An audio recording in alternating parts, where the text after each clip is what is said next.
Kapidongski TV. Andan din po si Kapidongski.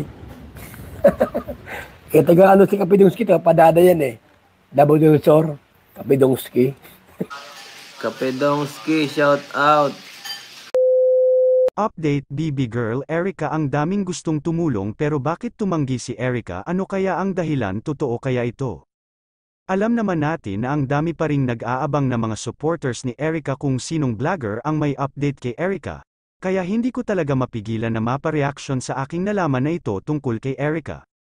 Inis na talaga ako na lahat na lang puro negative ang kanilang sinabi kay BB Girl Erica. Pero bago ang lahat, sa bago pa sa aking channel, please subscribe, hit the notification bell para updated kayo sa aking mga bagong video, at please like this video. At shout out pala sa nag-iisang barber ng Kalingap, Kuya Barbero TV, shout out idol. Ayun nga, sa aking nalaman, Erica tumanggi na sa mga tulong ng mga supporters. Bakit kaya? Anong dahilan? Sa message nga ni Erica sa kanyang supporters, ito nga ang naglalaman. Alam ko po yun mga ate, alam ko po na taos puso nyo pong binigay yun, malakas pa naman po ako kaya okay lang po at nagpapasalamat po ako, gusto lang po namin ng peace po, sana po maintindihan nyo po.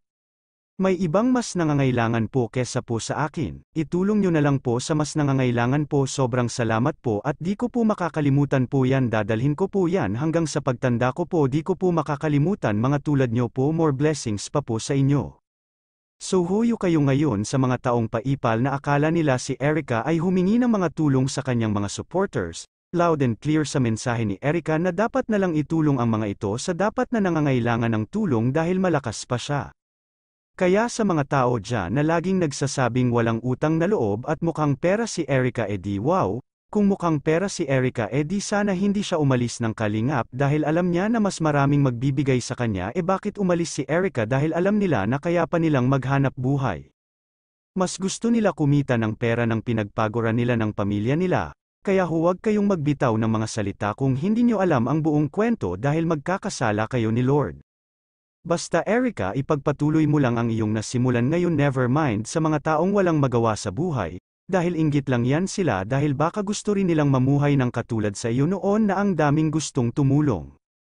Kaya kayo mga walang magawa sa buhay, maglinis kayo sa sariling baho ninyo, baka aasenso pa kayo at patawarin kayo ng ating Panginoon dahil sa mga malansang mga hininga ninyo dahil sa ginawa ninyo sa taong wala namang kasalanan sa inyo.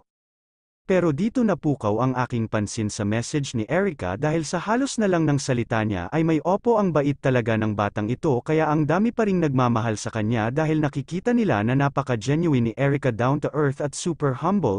Kayo mga idol, anong masasabi ninyo sa mensahe ni Erica? Comment down below at ating pag-usapan. At shout out pala sa lahat ng mga taga-subaybay sa aking channel, daghang salamat mga idol sa wala ninyong kapagurang panunood sa aking mga video reaction.